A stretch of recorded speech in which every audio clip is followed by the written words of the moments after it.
wonder what's going to happen here, but Counter Logic Gaming hoping they can recreate the advantage they had in Game 1. Smithy has had very good early gank pressure. 3 first bloods in a row for him. And that was, I think, his best Rengar game of the year, really.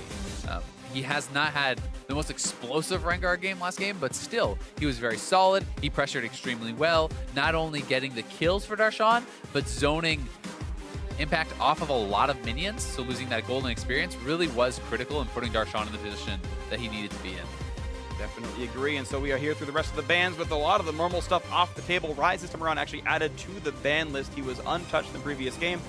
Looks like Cloud9 does not want to deal with the red side. Rise and Rumble going to be right away. First picked in. Ray going to go for some damage. Yeah, Rumble not going to fall through this time. It has been getting banned so often. When it is not, it's getting picked up non-stop.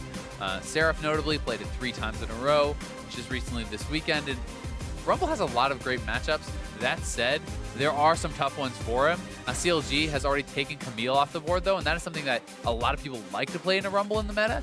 So we may just end up having Darshan on something like a Nautilus or whatever, just kind of trying to hold even and look for plays elsewhere. Absolutely. The question also becomes, what chunk are we going to pick up? No surprise on the early Lulu grab. That's a bit known, but I think you grab Graves here. I mean, Graves is going to be contested. I think that Smithy has been more comfortable on the Graves than the Rengar. You can go for something like the Lulu, Kate, Graves first round. That gives you a very solid core to your team. Then you have a lot of options for a mid lane. You pick up a top lane tank. But there's obviously going to be some arguments on both sides, because if you leave your tank till the later round, then maybe C9 gets a big edge in the top side by banning out the kind of less effective champions and relegating you to something like Maokai. Sure, if you don't grab a top laner right now, you see the Nautilus ban, the Poppy ban, and then you have to play a fighter into it. There's really no. I don't feel like Maokai can survive the early laning phase. Trundle would still be available there, so yeah, Darshan is willing to go to it. He has some options. Like that matchup personally. I feel like Trundle's a bit slow to fight Rumble. That said, you're a better top laner than I, so I'll defer to you on that one, absolutely. But Karma going to be picked up alongside the Rengar here. No surprise to see the jungle matched, and we'll see if CLG wants to match top laners or go somewhere else. And ooh, Kled, it's going to be Kled into Rumble. And the thing is, I don't think it was going to get banned, but they just wanted to show it real quick anyway. Yeah, and I mean, it could be that they want to have some flexibility for their other picks based on what their opponents are going to be playing. And Kled has had some success in the North American LCS. Zig is the notable player who has been doing so well on this champion. We'll see how much practice Darshan has gotten in and how good he's going to look, because in these carry versus carry matchups, a mistake here or there can cost you big time. Yeah, it is the first non-Zig Kled game, so Darshan bringing it out. A little bit of new stuff for teams not named Phoenix 1. Ash Band away says they're probably going to first pick a bot laner here, as maybe look for the Caitlyn or the Ezreal themselves. Still happy to play damage-focused ones. Aurelion Sol, no surprise to be banned away from Huhi. I think another point with the Kled that's pretty cool is it seems to match up very well with Darshan's style. He loves roaming and bringing that advantage elsewhere on the map. You can use the Kled ultimate to move around, to make rotations even. You can even ultimate towards objectives to give your team a speed boost to run there. So I think this is a pretty cool style for Darshan, and as long as he can execute on it, it seems to be playing well to his strengths. Absolutely agree, and I think Kled can be a great matchup into a Rumble, especially with the Graves there for the damage. This could be a great top lane for CLG. We'll see if they can make it happen. Final bans come through in the mid lane. Syndra, Aurelion Sol, and also Cassiopeia removed from the pool. 6-Ace Caitlyn, of course, still available. Ezreal here too, so they kind of get their pick of the litter. I do think that Sneaky would like to play the Ezreal probably more than the Caitlyn. I don't know if that's going to come into the kind of thought process here for CLG. Last picking their AD carry, it really feels like they have something that is in flux, right? It's like they did it last time, actually. They did it against Team House as well, where they did the same thing on red side, where they just grabbed the early Orianna. It felt to me like they really just wanted to make sure that he got a champion he was comfortable on. It's like now 3 Orianna games in 4 games right now, and just he's playing that a lot. And it seems like they just care a little bit less about what's actually in that bot lane. Yeah, it's certainly possible. Or they want to kind of get the bot lane counter. I mean, if Jhin gets locked in here, a lot of people talk about how the Sivir into Jhin matchup is quite favorable to Sivir because you can often have a very heavy push advantage. Sivir Lulu acts kind of similarly to how the Caitlyn does as far as late game power. That said, the range discrepancy is pretty big between those champions, and it can be a lot tougher for someone like Sivir to actually get involved. Absolutely agree, and we'll see if it's worth it in the composition. Echo's still going to be the pickup here in the mid lane. Same mid lane matchup there for Jensen. this time around, alongside a different supporting cast. No tanks for C9, though 3 melees is still a front line with the Karma. And the Rumble for damage on the top side, and the Jhin this time is utility, because they have damage elsewhere. And that is the big call out. It is not going to be a tank composition, so it makes it a very explosive comp, but it also means if you fall behind and there is that sort of tanky presence on CLG, then that can be pretty tough. But, you know, Kled is not exactly a pure tank. You're going to be building very heavily into damage before you even go into those stats, so both compositions are going to be pretty similar in that regard. All right, well, the final pick comes through. Ezreal going to come through as the safer backliner, and yeah, that was the one that's a bit more comfortable for him. I think that Ezreal makes a lot of sense as far as the composition that you're running this into. He has a lot of protection. There's a lot of dive on the team here from Cloud9. Yeah. Having the mobility and the protection can allow you to kind of absorb the engage of the Rengar ultimate and the Rumble ultimate, and then take over a team fight after that. Yeah, absolutely. And they've got a semi-front line here. Kled builds reasonably durable. Black Cleaver, Titanic Hydra, the most common pickup for him, and the rest of those items fit into tank.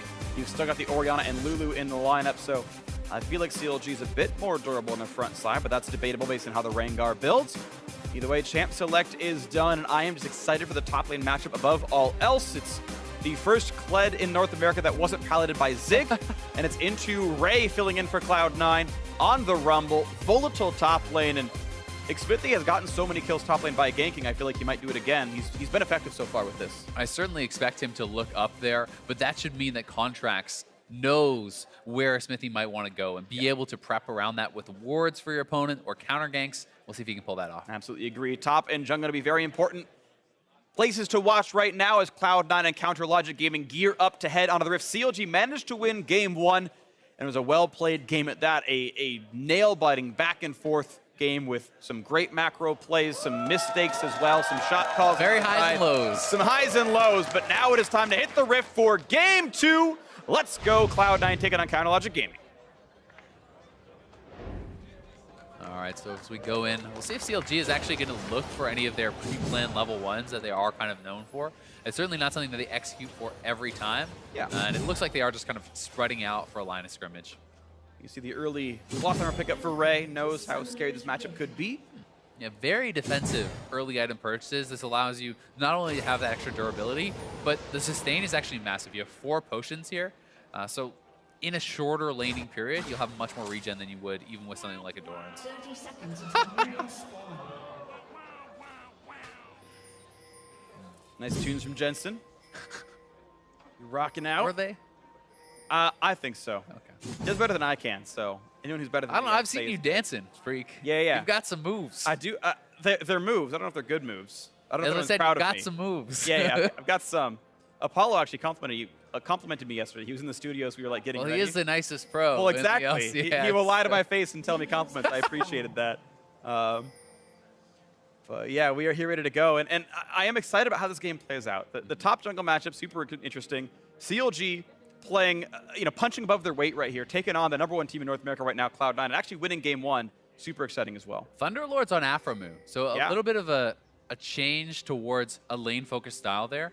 A lot of people do go for kind of the more defensive masteries, the Windspeaker's blessing that Smoothie has. So gave Afro one. and Stixxay are going to have the ability to actually get a lot of poke down. If you're accurate with your Qs, you could perhaps get an edge in this lane and really try to poke out the Jhin and Karma. We'll see if they can pull it off because it's high execution barrier. And we'll see nice stuff right here by Xmithie, actually. The quick blue buff skill to start out the game. He was aware that it was going to be a Raptor start from his opponent, and he's going to need one more shot for this one, and blue buff is his. Xmithie going to take even more of the camp. Again, it's CLG with some really clever early game plays, reading how Contract's going to start it. They kind of know what the C9 wards are, and he gets a lot out of it. But Ray actually walked over and warded out the red buff, so they know that something is going on here. We'll see how well Contracts can read this out, because they know that they haven't started that up. I think all they did was ping the blue buff and say, hey, he started bot side. Because there was a ping in the Eastern jungle right after that happened, and they're like, okay, we know where Graves is, he's bot side, maybe he'll cheese in the bot lane, and then... Afro, he's in trouble. Running out of health. Wow, the first blood already through. Huge misstep by Afro, does not flash any of the roots, and that is a huge opening for Cloud9 to the dual lane. Yeah, that 2v2 first blood so early on. I'm not sure if the heal was late. We'll actually have to watch this up, but Afro wanted to get this poke off. He wants to proc the Thunderlords, really get some damage on, but the whip on the Q, the full root, heal's late. The heal was actually late there from Stixxay. The exhaust came in late. He didn't flash the root. Lots of mistakes to digest there from the CLG bot lane. Well, either way, good job by Cloud9, Sneaky, and Smoothie with an opening. Now Smoothie going to walk into Contracts or vice versa. Look at the damage output, forcing the flash out of his jungle. Contracts getting the better of this one. Not going to be able to steal it away. Nice smite by Contracts, takes all this back. Jensen, well, they're looking for the dive on Huhi. 3-man dive, 4-man dive. They're here already for Huhi. He's running out of health, flashes out of his own turret. A lot of time lost by C9. Look out, Huhi walks back into Contracts. Some risky business there from Huhi coming back in, but still a good job to survive. Does end up a level down as he had to give up some of that experience, and see what CLG can get back. TP's back to lane, and very exciting early game right now. 600 gold lead for Cloud9. Darshan, it's a little bit of alone time in the top lane, but really not ahead of Ray just yet for someone who left lane. No, not at all. So it was a nice roam there from Ray. You know, one thing going for CLG to even out the bot lane a little bit is the fact that they did have a CS advantage, so they at least have that going for them. It's not going to be as devastating, and Stixxay will have time to base and pick up his tier, so he's not going to be as poorly off as he might otherwise be in this sort of first blood type situation. Yeah, it could have been a total catastrophe if Stixxay was the one to die. It is still, I would say, a worse item spike. Tier versus the serrated Dirk. Absolutely, there's more power on Sneaky right now, but at least getting a tier recall at all definitely helps. Yeah, and the thing about the tier recall is you can actually play very safely. It gives you the mana regen to play and just use those spells to farm out from long distance and hopefully just kind of neutralize a lane like that where you're at a disadvantage. You can also win lanes like this even though you're down in combat power if you can hit enough spells. Yep. They're going to hope for the poke at least a little bit here, Counter Logic Gaming. They are still with 2 summoners, but they're against 4 from Cloud9, so not the easiest matchup to be in for sure. And big damage comes out there. It always feels so great to get that that 4 bounce grenade where the other 3 killed. It's just like 250 damage at like rank 2. Yeah. The Q-Max definitely very powerful. Jhin does have a lot of kind of all-in type kill pressure in lanes, but there are windows of opportunity where you can really fight back to because of the reloading. I think it's one of the things that makes him one of the most interesting AD carries, both to play and to watch. Oh, absolutely agree. I think Jin's super cool, super interesting, and I think though we are on 7.4 and he has some very small nerfs in 7.5 as far as death mark is concerned, he still is, I think, totally viable, and happy to see him in some games. Huhi kind of feels like he's up against it again here with Jensen. That's going to be a stun for Jensen. Good trade comes through. A lot of damage from the passive as well, and Huhi chunked out and out of health right now. Yeah, and he just wants to get this cannon lead, but he won't even be able to get that. And that pressure that they did put on him has really put him at a deficit. He's down in experience. He's going to have to base again, fall even further behind. And Jensen's freezing on him. But that said, last game, it was a similar start for Jensen, and Huhi was able to stabilize once he had his last chapter and enough mana and really kind of farm it out and equalize. So we'll see if Jensen can continue to pressure this time around or if it'll be a repeat of last game. Absolutely. Let's see what happens right here. Right now, it's the 800 gold lead. Cloud9 actually starting to win their lanes by a bit more. Ray and Darshan still going equal right now. Of course, Smithy has not been able to really get aggressive in this game yet. Jensen, of course, already saw the lead against Huhi, and the bot lane is equalized in farm. Contracts back to clear the bot jungle. Smithy and Huhi still fighting for ward control. It always feels good as a Rengar player if you're going up against someone like a Graves and they have not made anything happen as you're closing on level 6. You know, pre-6, I certainly do think that the Graves is that more powerful ganker by far. But once you hit that 6, if your lanes are already doing well, you feel so good as the Rengar, especially if you can cash out and get that first kill. Right here, Contract is able to clear things out. This will be level 6 for him. Oh, just getting slightly off. Unlucky. Grab the red. It's pretty well timed, so he can actually grab the red here for 6 and then look for that level 6 ultimate somewhere with that red buff. Perhaps looking over at Huhi, who still has flash down. With Jensen coming back, the timing on this gank is looking quite nice if they want to go for it. We'll see if Huhi is aware and if he wants to play around it. Let's see what happens. Smoothie has roamed up toward the mid lane. Part of this will be for ward control for his teammates, but part of it could be a roam. See what they can get for themselves. 1,100 gold lead for Cloud9. They are out laning right now. Partly, you know, he's even just kind of clearing out the vision. Do they get pinged out? Yep, they have spotted the Rengar. Smithy is in position, but I'm not sure if they saw Karma coming in there either. I think they would have. I think it's likely they would have. She walked close enough to ward vision that they should know about this. Aframu having to deal with some very aggressive wards. I mean, really, really deep ones. Yeah, there's so much vision just got put down from C9 that is really going to help track Smithy.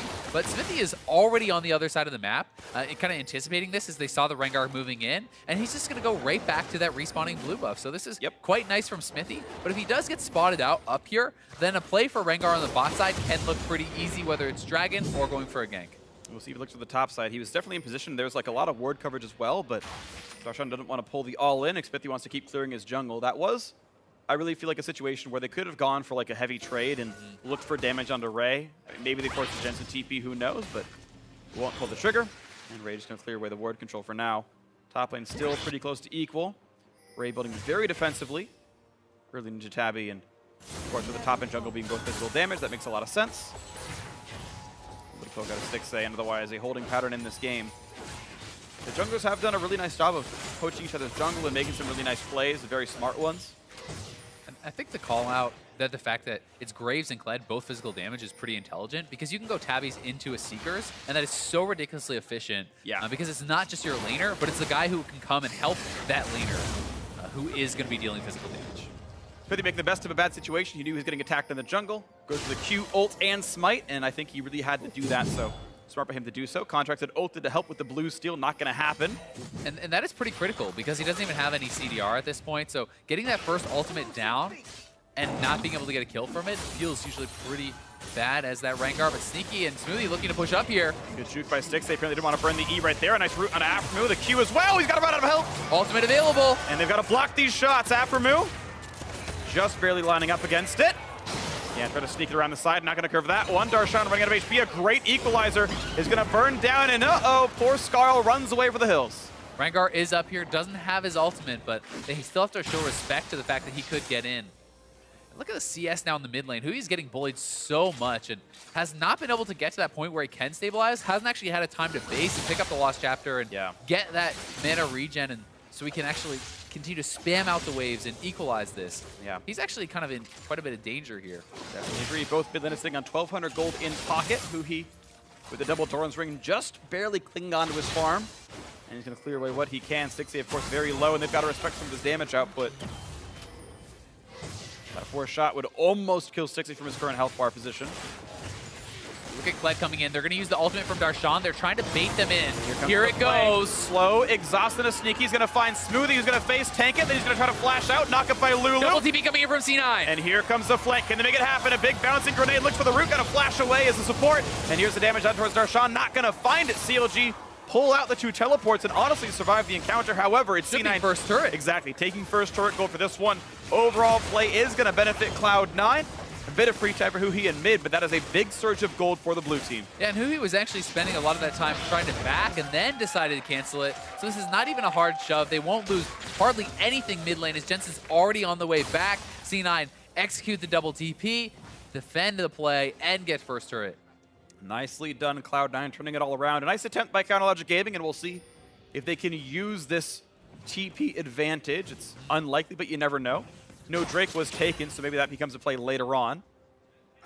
Ray, ulti still down for a little bit. And actually imagine if it was up for that fight, maybe that goes even better for C9 because they would have been in range of the equalizer, but had a few seconds left on that cooldown when it happened. Darshan now getting some of his real offensive tools.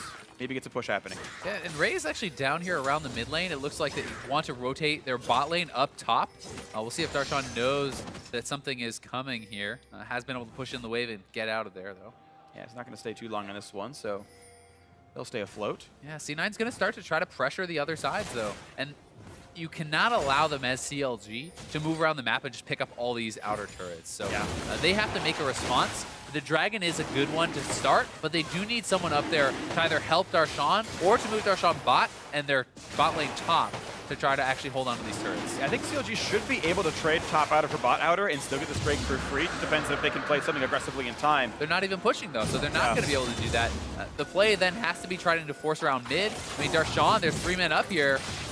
All right, well, the trade ends up being Ocean Drake for top lane out of it because I don't think they're going to stop this turret from going down. Kled's going to walk around. They're going to slowly roam the team up. True shot barrage by some time. Nice shockwave on top of Aframu. knock him out of Jensen as well, and he's still going to ult away. Now he's going to go back on top of him, and here comes the equalizer, but it misses entirely from Ray. The trade on towards Huhi. Can they get the damage? Not quite just yet. The kill comes in, but Ray did knock down Smithy. So 1-for-1 so far in the mid lane. Top lane still going down as well as... Oh, here comes the push in for Contracts. The flash to get himself away, and the trade kill comes in for Darshan.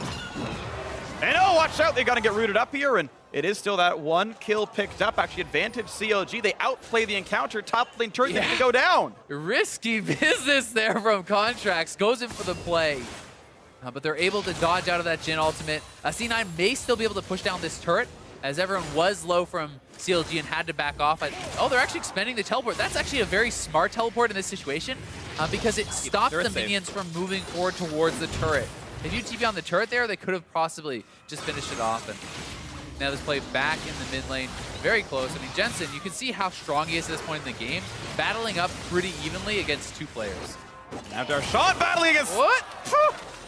Against a Revolver, loses his head for that one. Nicely played, I guess, by Sneaky, but clearly was an overextension by Darshan. Clearly guessed wrong in that fight. Yeah, and this TP is down now, so should be able to walk right up and challenge this turret. I'm not sure that Smithy will get here in time. Sneaky may go down if he stays around for it, though. Yeah, Lulu, Graves are here, and it's just going to be the wave clear. So the turret still stays alive. CLG actually been able to keep this from going down. Oh, and Darshan looking just for a turret dive straight up there. Way aggressive from him. I mean, summoners are still available. They have the exhaust, and that's a 1v2 turret dive. He's not nearly at that point where he's strong enough to do it. Yeah, definitely should not have jousted forward. He could have tossed the bear trap out and then kited away, and you could have like jousted out, for example, but shouldn't have dived in like that. I definitely think that disrupting the base is a pretty smart move because we saw that Sneaky was already low. He wouldn't have wanted to hang around. That could have got them some turret pressure, but a bit of an overcommitment. Yep. No, the misplay means a 2,000 gold lead for Cloud9, feeling pretty good in the mid game. 15 minutes, just now the mark. CLG, a reasonably early Ocean Drake, but most of the landing phases are over, and feels bad. Yeah, his frog ran away. Smithy's pets leaving him. You blame him, he just shoots him with shotguns. I mean, it's a water gun. Didn't do enough damage to take him down. That's true. Maybe it was just very thirsty, and, you know, he's like, here you go, I'm gonna make, you know, I mean, the poor frog's out of the water, he's not chilling in the river, he's like trying to help. It's like, you know, cosplaying Ivern, basically, like the friends in the forest. It's gotta be it. The frog's out of his element.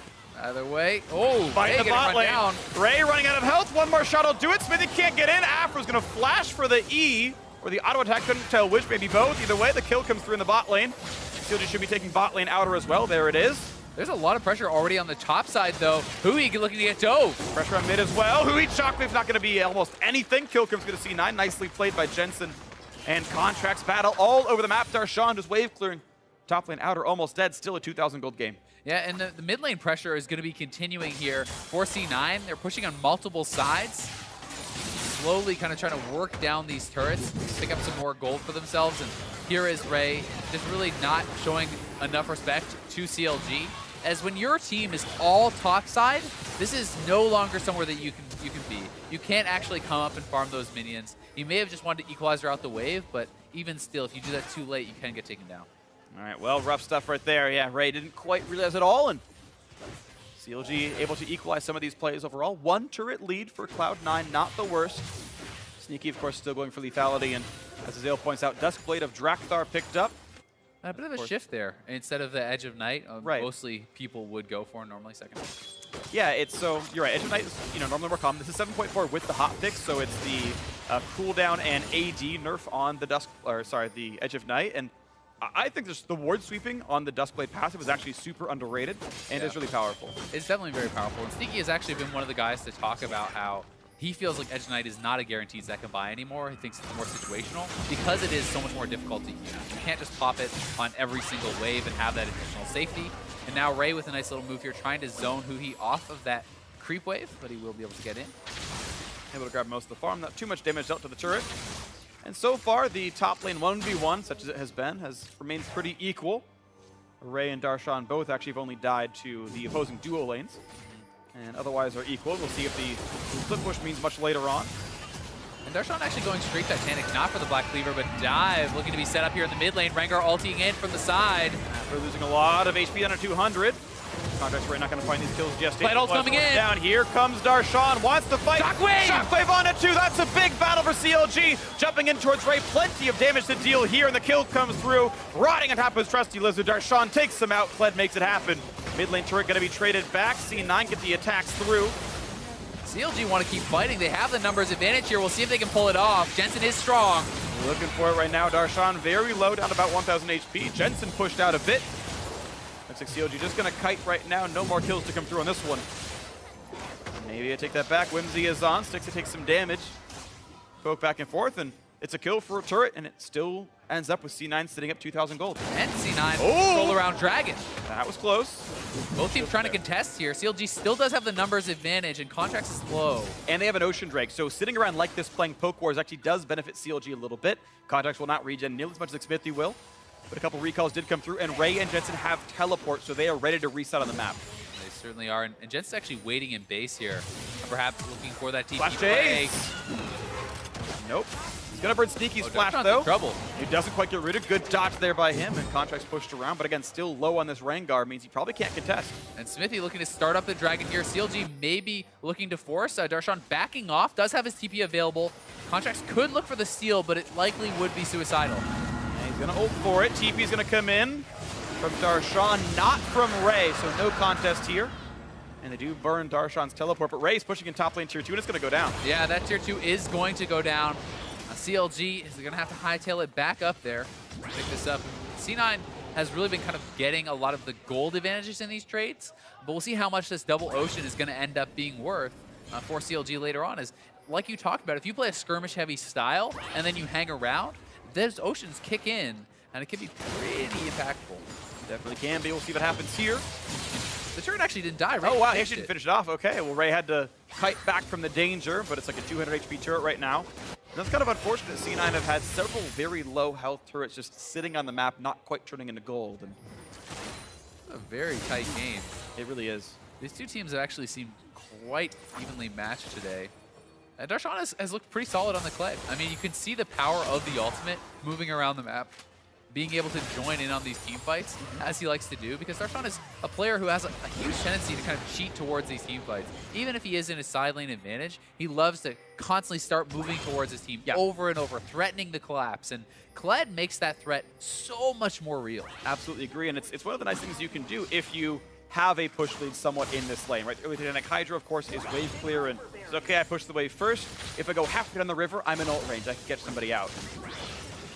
It is definitely something that both CLG and Darshan have been very good at. C9, though, have felt like they have been the ones with the vision advantage for most of today. And really, once again, pushing in as a team, establishing vision, controlling this top side. And they're looking to create a situation where they can move between top and mid and pressure both these outer turrets. So walking between top and mid, the gameplay choice of C9 and Jensen setting right there in the choke point. Plenty of C9 wards as well. And you can see the sweepers are there. Yeah, there's so much more vision for C9. They really have cleaned this out, but Darshan has moved up. Gonna face check the brush. He's tanky enough though, but really the vision is gonna suck for CLG. They keep putting these wards over the walls, and they finally get one to stick just barely. Jensen looking for Afro. Can they find much to do? Darshan actually gonna hit Contracts here, gets the root across, but watch out for the Kled running out of HP. Wild Growth not gonna be much. Forced off the mountain. There's the kill picked up. Shockwave only catches Ray, but they get the trade kill in. Now Stixie gonna lose his life because the arcade shifted forward. 2-for-1 in favor of C9, and Jensen jumps the wall to get away with it. Contracts looking for a bit more, running out of HP. Does get away from Huhi, and they're gonna stay alive. Still the 2-for-1 in C9's favor. Jensen slowed down. Big damage out of Huhi. No Shockwave available, but Smithy can... is on the side, and they are healthy. Oh, be careful, the re-engage is in. Huhi gonna get shot up and kicking down. Smithy next up, and just like that, CLG gives away the ace on an overchase, and C9 look for Baron. Yeah, they're going to give away the Baron here, too, very likely. C9 should be able to clean this up, no problem. And CLG just wanted too much there. They had a bit of a health advantage, but the numbers heavily in the favor of Cloud9. And the summoners were still available for them to clean up that fight. So C9 are going to get a monumental edge here. 4,000 up before the Baron goes down. Make that 5.5 when it does. C9 have all the tools they need to tie this game up. This is a very close fight, but it just feels like CLG is having the space controlled much worse. Jensen's able to zone out a lot of the backline at the initial stages of the fight, and it just felt like C9 have such a better setup as everyone from CLG has to funnel through this choke to even enter the fight. The backline of C9 was always very safe. Sneaky never really threatened whatsoever here, and that allowed them to take the fight. Nice stuff right there. Cloud9 looking for a little bit more contracts. Wants Darshan Rays here as well. 3v1. There's really no way out of this one.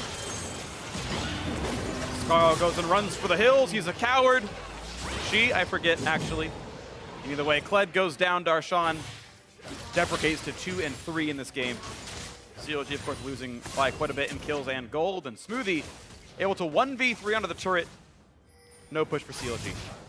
Yeah, they have to show respect to the fact that Jensen contracts and moving back down to the bot side. Yeah. And you have to think that the gold lead is only going to expand here for C9. The top tier 2 is easy pickings for them. About 1 auto is going to take that down here from Ray. They're going to get that for sure. The mid lane is being pressured pretty heavily. We'll see how much a CLG bleeds here because they're already down a lot. You can't really afford to give up too much to this Baron. You can't, but right now it's what's happening. It's C9 pushing in for more. Darshan has respawned, but he was pushed off the turret entirely. Kled ulting in. They want this play. Gonna be the knock up on a contract. Equalizer cuts off the backline. Beautiful by Ray. Darshan rooted up. Good damage to the shockwave. Can't quite pick off Smoothie though.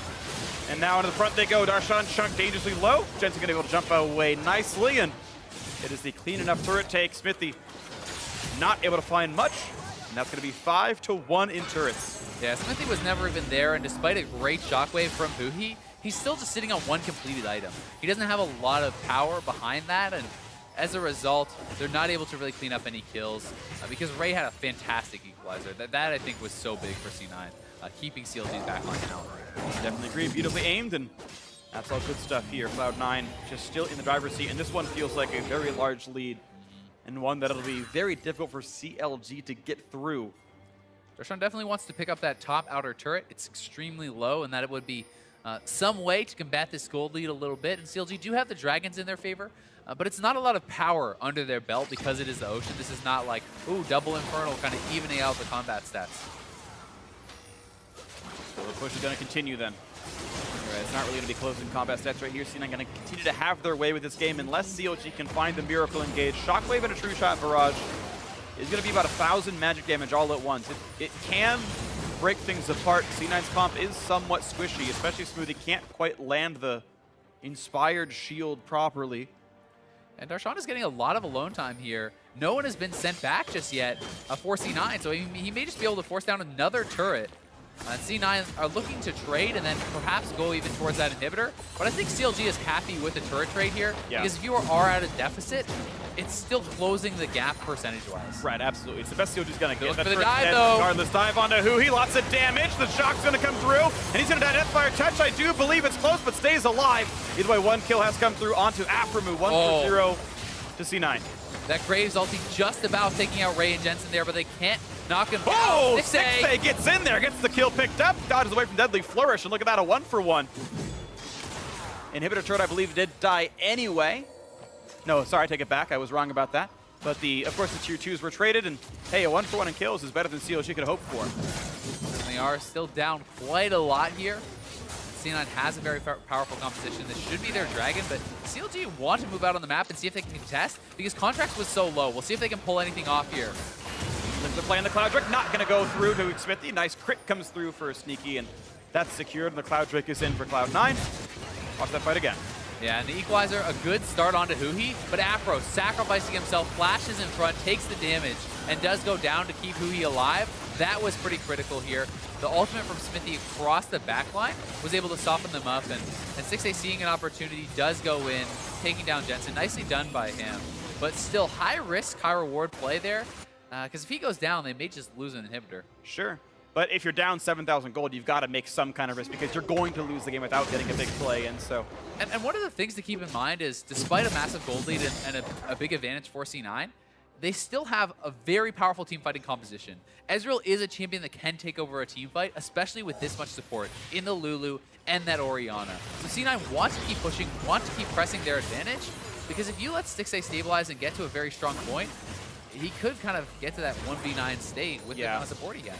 I think it will still take some time. You're right that it's possible, and I do believe that you're mentioning it actually off camera that Stixxay might have the highest highs of any of the bot laners here in North America. I think he's somewhat inconsistent, just like the rest of CLG, but has had those big carry games. But I think it will be quite a while until Stixxay reaches that point. So it's still C9's ball. It's still their game to win. Jensen actually having a pretty rough time facing Darshan, who conveniently for Darshan actually, just like last game, is playing against a magic damage laner who he gonna get a redemption heal and push around contracts, and Cloud9 be able to take him down. Having a kind of a rough time. Nice true shot barrage, but the shield's good enough for Smoothie.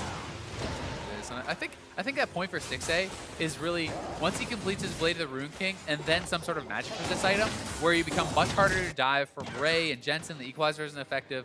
You know, either he can go from Mercurial or something like a Ma. Knowing his tendencies, it probably will be a Mercurial. But I think when you get to that sort of stage, there's not a lot of armor being built, so Last Whisper isn't as much of a requirement. Yeah, you're right. It lets you kind of push your build forward a bit faster here. And you're right, with the Muramana already done, the Trinity Force already done, the 2 major power spikes are done. And the Rune King isn't going to be far behind. Stixxay still getting a lot of the farm. He's got the most CS in the game, actually, being donated a lot of this gold. They know it's going to be him to carry.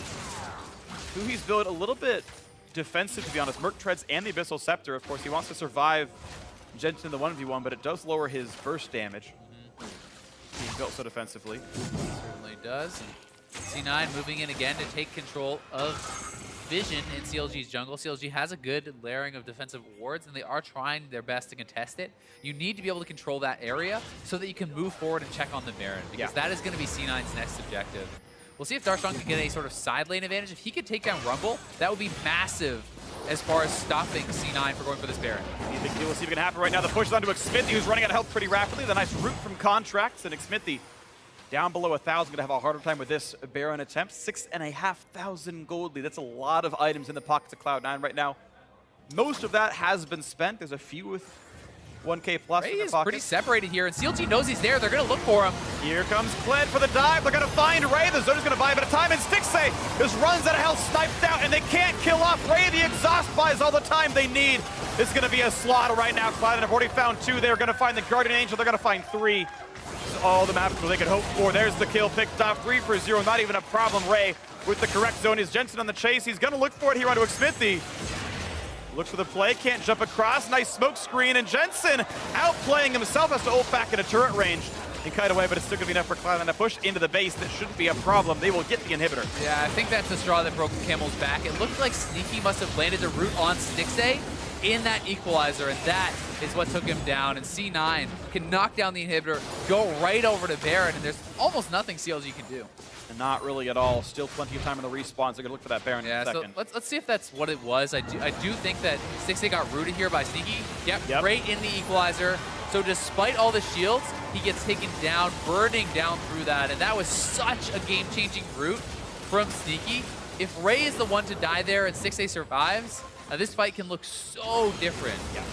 Yeah, he can lifesteal through the rest of it and keep going. But now the comeback play attempted. Darshan's running forward, looking for the bear trap on a rope. He does have flash, though. Misses it. Nice juke by Ray. But yeah, here's the rest of CLG, and flash over the wall keeps him safe. Nice attempt, but not going to turn into much. And Ray actually lost their inhibitor turret to that minion wave. So a second inhibitor being pressured now by C9. And that Baron is still on the map, and Darshan can't actually go to respond to this anymore because they committed their TP to try to get that pick. And that was a high-value teleport, and they got really nothing from it besides the flash. So in this instance, the teleport is actually worth a lot more than that flash on Ray. Absolutely agree. And so now it's Cloud9 with all the tools in the world. 9,000 the gold lead here. Jensen is split push. No TP, but has flash, so he's the safer of the 2 to make that kind of play. Critically for CLG, it's not the bot lane inhibitor that is down. It's much easier to defend the mid lane. You're going to see them push on towards Darshan. Nice equalize, going to buy quite a bit of time. Not quite forcing back Scarra, but the true shots are there. Looks for the 4th, hits the support, and Darshan going to be dropping out of this one. Ray gets the kill. Who he's going to be next up, and a shockwave buys some time, but Deadly Flourish lands, and there's the rest of the damage output. A nice burn down comes in. Jensen gets the kill credit. Yeah, Stixxay is still alive, but he's getting pushed back so heavily. Sneaky goes in. Yeah, 2 already dead, though. It's going to be hard to win a 3v5. Sneaky actually falls down. Smoothie can't get the flash shield in time. Nicely played by Stixxay, and yeah, a mistake by Sneaky to be sure. 3v4 to defend the base. Looks like it will push back Cloud9, so it could have been a game-winning push. Actually backfired. CLG is going to try to chase, perhaps. We'll see if they go for it, but the mid lane is going to prevent them from doing it. And Sneaky flashing over the wall there, getting way hyped up. I think he saw the game win in his eyes and wanted to go for it. He wanted to get that player of the game. He's like, if I get the triple kill, I get the honors. I want those points. And instead, he makes the game last a little bit longer, and Grant sticks an extra kill. And that's actually a big death, because that is buying CLG time. It means that not only does C9 not end the game, they don't get another inhibitor, they don't get the Baron just yet. This allows the game to reset and buys CLG another lease on life. And it gives them 1 more minute towards that inhibitor respawning and resetting that lane pressure. So absolutely agree, this is a meaningful minute. But again, you can paint the things that are going well for CLG, but the lead is remaining just 9,000. Cloud9 can make this mistake 3 more times and it won't even matter. Certainly. They're heavily in the driver's seat, and they're still 1 game off of ending, or 1 fight off of ending this game. They're definitely in a great spot. They'll grab a Mountain Drake, which actually helps them close the game out. I feel like at this point, it's maybe the best option they could have had. Rush down a Baron a bit faster, kill turrets a bit faster, all those things definitely valuable. Mountain Drake is theirs, 9,000 gold lead remains, and once again, they're going to play for top lane vision. That inhibitor will be back very soon for CLG, and the bot wave is going to be pushing for them. Top wave should be pushing for them also, so they can kind of just jump around here in the mid lane and move as 5 over towards C9, who actually aggroed the Baron there. Ray taking quite a bit of damage. Let's see what can happen next. Jumping in towards Darshan, it is. 9,000 gold makes the team fight easy. And they're going to look for stun. Good stun on the 2 members. Darshan, still the tankiest member on the team, has to dismount though, and looks to get some damage across, but on the bot side of the map, it's actually Ray and Contracts diving in towards Huhi and Afromu. They've caught out Darshan for more damage. There's the pop in the top laner. The tank is gone. Shockwave is going to whiff, and that's all she wrote as it chases through. Stixxay trying to cut away, gets another shield, gets a redemption heal. Not gonna happen though. Sneaky with a 700 damage. Crate knocks him down, 3 for 0. It'll be 4 in a second. Supportal combat is in, and Smoothie gonna set up for Jensen to claim the credit there, and Smithy against the world, it's not gonna happen. Into the mid lane they go. Cloud9 gonna tie up this series. They're going to tie up the series, but can Smithy? Nope. Not even the moral victory. Not even the moral victory. And here we go. The turret's going to fall. Cloud9 in control almost the entire way through. Ray comes in, wins lane against Darshan, makes the roam plays, lands some good ultimates, and the whole game was Cloud9 from minute 1 to minute 35. GG, 1-1. Cloud9 take a game win.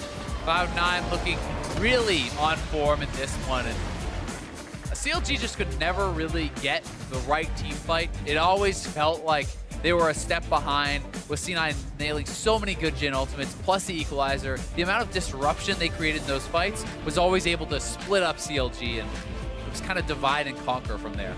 Absolutely agree. So, nicely played Cloud9. Ray coming in, and the question always was, for a lot of this is, when the season at the very beginning when it started, it was like, ooh, Ray and Ray and Impact, and everyone kind of assumed that Impact was the better player, and then when you did see Ray, it had looked worse, and this is one where I think it's actually might be the first time all season where Impact loses and then Ray wins, because very often we've seen Impact lose, Ray come in, and it's still a 0-2 loss. I actually think this is the first time that Ray has flipped the scoreline this time around in a positive way. Yeah, I know Ray in his last series did just finally get his first series win, where he was in the game-winning moment. So that's definitely big for him, and he did perform quite well. I think that a lot of his teammates had some excellent performances too, and I think that definitely the stars of this game were Jensen and Sneaky, who came up really big. And Smoothie is just so solid. It's hard to always appreciate how much someone does on a support karma. But his timing on his redemption, his lockets and stuff, he's always in the right place. He never gets picked off. His C9's vision is so good. It's like a lot of credit goes across the board. Yeah, definitely agree. So a well-played team overall, Cloud9 deserving that as all 5 members. But now we've got our analysts standing by to break down how C9 tied up that series.